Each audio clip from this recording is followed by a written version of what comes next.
पूरे 10 जनपद में है जी। इलाहाबाद से लेके झांसी तक जी। जितने जिले हैं सब में हमारा अध्ययन केंद्र है। जी। सबके बच्चे कहीं भी भ्रष्टाचार की बात नहीं पाएंगे। जी। जहाँ भी हो रहा है, चाहे रोजगार की हो, सबसे प्रमुख रोजगार की होती है या नमस्कार, मैं डॉक्टर में आपका स्वागत है। मैं हूं सुश्री सिंह। तो जैसा कि आप सबको पता है कि स्नातक एमएलसी का जो चुनाव है वो होने वाला है, उसके लिए काफी सारे लोग दावेदारी कर रहे हैं। जैसा कि आपको पता है कि सपा ने अपना कैंडिडेट उतार दिया है, लेकिन भाजपा ने अभी भी अपना कैंडिडेट उतारा नहीं है। तो अभी भी भाजपा में बहुत सारे कैंडिडेट है, बहुत सारे दावेदार है। तो अभी हमारे साथ है भाजपा के दावेदार डॉक्टर अनिल सिंह भदौरिया जी। तो आइए इनसे बातचीत करते हैं, इनसे जानते हैं कि किस तरह के मुद्दे लेके जाएंगे और क्या ये तैयारी इन्होंने की है। तो आइए इनसे जानते हैं और आपको भी बताते हैं। तो सर, सबसे पहले तो आपको बहुत बहुत स्वागत है हमारे चैनल में। आपको भी बहुत बहुत धन्यवाद। सबसे पहला सवाल तो मेरा यही रहेगा कि इस बार आप क्या मुद्दे लेके जाएंगे चुनाव में? इस बार हम स्नातकों की जो स्नातक बच्चे हैं उनके मुद्दे को ले जाएंगे, विधान परिषद में उठाएंगे। उनकी जो समस्याएं होती हैं, चाहे रोजगार की हो, सबसे प्रमुख रोजगार की होती है या और अन्य समस्याएं, व्यवसायिक समस्याएं आती है, तो उनको हम लोग उठाने का काम करेंगे। तो आप स्नातकों के बीच किस तरह की समस्या देखते हैं? इसके अलावा स्नातक सबसे मेन तो रोजगार ही होता है, क्योंकि सारे बच्चे परेशान रहते हैं कि हम स्नातक करने के बाद कहीं ना कहीं व्यवसाय में जाए या नौकरी में जाए। तो पहला उनका ऑप्शन ज्यादा नौकरी होता है। तो नौकरी जब नहीं मिलती तब व्यवसाय की ओर मुड़ते हैं। तो समय पे परीक्षा हो, समय पे रिजल्ट आए, लोगों को मतलब अपना जॉब पाए, मेन हमारी समस्या ही की है। तो जैसा कि आप भाजपा से दावेदारी कर रहे हैं, लेकिन आपका जो मुद्दा है वो कहीं ना कहीं भाजपा के खिलाफ ही है। जैसे कि आपने उठाया है कि हाँ, बेरोजगारी का मुद्दा है, ये सब तो क्या भाजपा के खिलाफ नहीं है? भाजपा की सरकार में मतलब आम डिमांड बेरोजगारी है। हम भाजपा के लोग हैं, अपने लोगों को बताएंगे ये समस्याएं क्षेत्र में है। इलाहाबाद से लेके झांसी जनपद जो 10 जिले हैं हमारे, इन जनपदों में क्या क्या स्नातकों की समस्या है। जैसे इलाहाबाद, कौशाम्बी, फतेहपुर के बाद आप जाइए तो ज्यादातर बुंदेलखंड क्षेत्र थोड़ा पिछड़ा माना जाता है, वहाँ पे और ज्यादा समस्या है। तो हम अपने विधान परिषद में अपने साथियों को या अपनी सरकार को बताने का काम करेंगे कि बुंदेलखंड में सबसे ज्यादा शिक्षा की समस्या है, और अगर वो शिक्षित हो जाते हैं तो कैसे वो रोजगार पाएं, इसकी समस्या। तो आप क्या वजह मानते हैं कि आज भी लोग शिक्षित होके बेरोजगार बैठे हैं? अब देखिए, वजह कई इसमें हम ये कह सकते हैं कि वो समय पे परीक्षाएं किसी न किसी कारण टल जा रही है। तो आप इसकी क्या वजह मानते हैं जो परीक्षा टल जा रही है या एग्जाम रद्द हो जा रहा है? पूर्ववर्ती सरकारों ने पेपर लीक हो जा रहे हैं। हाँ, पूर्ववर्ती सरकारों ने ऐसा कर दिया है कि हमारी सरकार को समय लग रहा काम कराने। 10 सालों से समय लग रहा है। नहीं, वहाँ होता क्या है कि पहले वहाँ भ्रष्टाचार का बोलबाला था, चाहे आयोग हो, चाहे माध्यमिक चयन आयोग हो, उच्च शिक्षा से सभी आयोग में या जहाँ से भी नौकरियां मिलती थी सब जगह भ्रष्टाचार का बोलबाला था। पहले लिस्ट सरकार से आती थी, उन्हीं का चयन हो जाता था। एक वर्ग विशेष, एक जाति विशेष के लोगों का चयन होता है। लेकिन एक वर्ग विशेष और जाति विशेष, ये बीजेपी पे ज्यादा आरोप लग रहे हैं। नहीं, ऐसा तो नहीं है, ऐसा आरोप नहीं है। आप देखिए, कोई लिस्ट देखिए, कोई आप माननीय योगी जी की सरकार में आप कहीं भी भ्रष्टाचार की बात नहीं पाएंगे। जहाँ भी हो रहा है तो बड़ी ईमानदारी से काम हो रहा है, न तो कहीं पे घूसखोरी है, रिश्वतखोरी, ये सब कहीं आपको नहीं सुनाई पड़ेगी। ये बताइए कि बीजेपी ने अभी भी टिकट नहीं दिया है और चुनाव करीब है, और बीजेपी से बहुत सारे दावेदार भी है। तो आप बताइए कि आप अपने आप को कितना मजबूत मानते हैं और दावेदारों से? मैं तो अपने आप को इसलिए मजबूत मानता हूँ कि मैं एक तो विश्वविद्यालय से जुड़ा हूँ, उत्तर प्रदेश राजर्षि टंडन मुक्त विश्वविद्यालय प्रयागराज से जुड़ा हूँ, और बच्चों के बीच रहता है, उनकी समस्याओं को सुनता हूँ। और हमारे विश्वविद्यालय के कार्य क्षेत्र पूरे 10 जनपद में है, इलाहाबाद से लेके झांसी तक जितने जिले हैं सब में हमारा अध्ययन केंद्र है। सबके बच्चे मुझसे संपर्क में रहते हैं। ये तो चुनाव अभी आया, जब चुनाव नहीं था तब भी संपर्क में रहते, और हम लोग जाते रहते हैं हर जिले में। तो इसलिए हम ज्यादा नजदीक से उनकी बुंदेलखंड की समस्या को देखते हैं। तो ये बताइए कि इतने सारे दावेदार है और टिकट सिर्फ एक को मिलेगा, तो आपको नहीं लगता इसमें कठिनाई आएगी?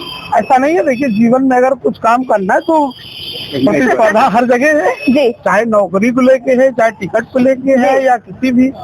सभी लोग प्रधानमंत्री नहीं हो सकते, सभी लोग मुख्यमंत्री नहीं हो सकते, सभी लोग MLC नहीं हो सकते। अब ये कि हम लोग अपना कार्य कर रहे हैं और इससे आगे पार्टी जिसको कहे कि उसका हम लोग समर्थन करेंगे। अगर बात कर ले सपा से, तो सपा से डॉक्टर मान सिंह है वो है, तो ये बताइए कि अभी भी वो जो थे वो MLC थे, तो आपको नहीं लगता कि जो मुकाबला होगा वो काफी कठिन होगा, क्योंकि वो तो MLC रह भी चुके हैं? ऐसा कुछ नहीं है जी, मुकाबला जनता उनको काफी पसंद कर रही होगी ना?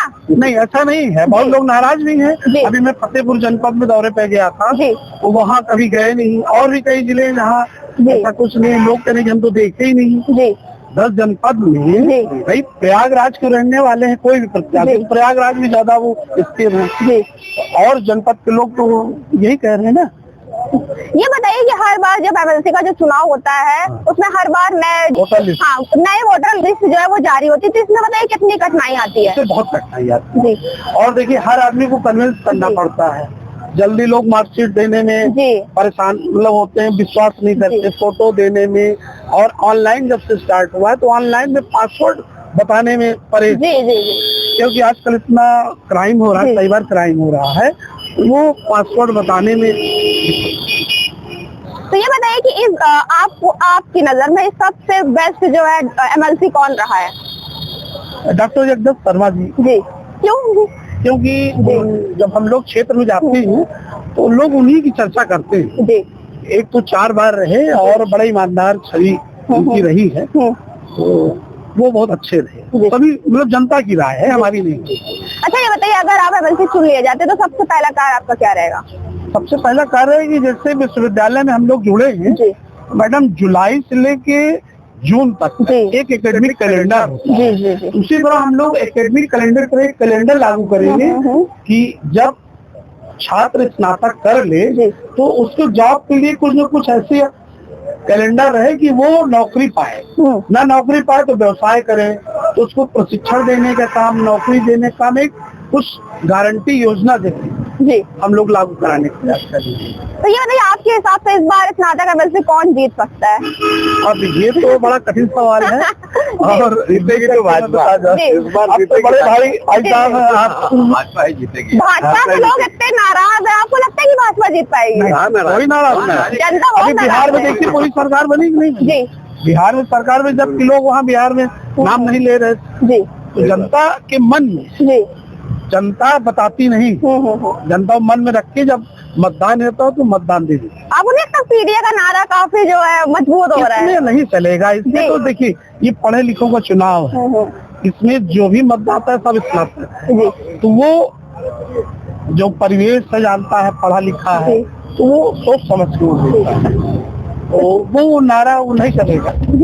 हाँ, तो चलिए अभी आप बताइए कि स्नातकों से आप क्या अपील करना चाहेंगे और क्या वादे करेंगे? स्नातकों से मेरी यही अपील है कि वो ज्यादा से ज्यादा मतदाता बनिए।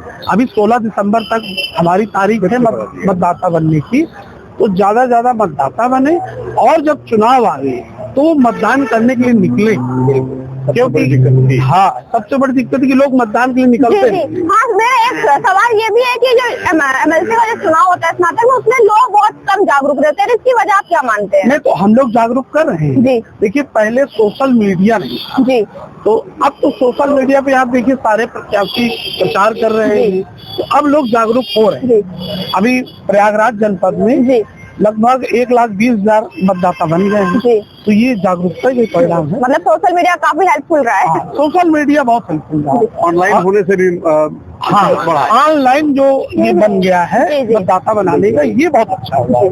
ये पहली बार प्रयोग हुआ है, लेकिन बहुत अच्छा हुआ है। सरकार को इसमें चाहिए कि वेबसाइट थोड़ा और अपडेट, क्योंकि कुछ 15 अक्टूबर के पहले जो हम लोगों ने ऑनलाइन बनवाया था, तो काफी लोगों का अपलोड नहीं हो पा रहा, हमारे बहुत क्वेरी आ रही है।